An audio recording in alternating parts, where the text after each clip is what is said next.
നമസ്കാരം, മുളവന മീഡിയയിലേക്ക് സ്വാഗതം. ഞാനിപ്പോൾ നിൽക്കുന്നത് പ്ലാവളമുക്കിലാണ്. പ്ലാവളമുക്ക് എന്ന് പറയുന്നത് നമ്മുടെ മുളവന ഇരുന്നരമുക്കിൽ നിന്നും കരിപ്പുറത്തേക്ക് പോകുന്ന ഭാഗത്താണ്. സാമുവൽ എന്നാണ് വീട്ടിൻ്റെ ഉടയൻ്റെ പേര്. അദ്ദേഹത്തിൻ്റെ മതിലിലേക്ക്, അതായത് കൊട്ടാരക്കരയിൽ നിന്നും കാരാളിമുക്കിലേക്ക് പോകുന്ന കാറാണ് ഇടിച്ചു കയറിയത്. ആർക്കും ആളപായമില്ല.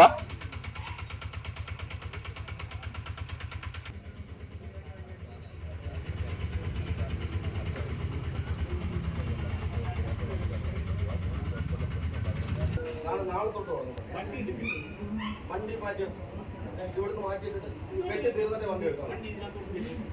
വണ്ടി നമുക്ക് സൈഡ് ഇട്ടേക്കാം.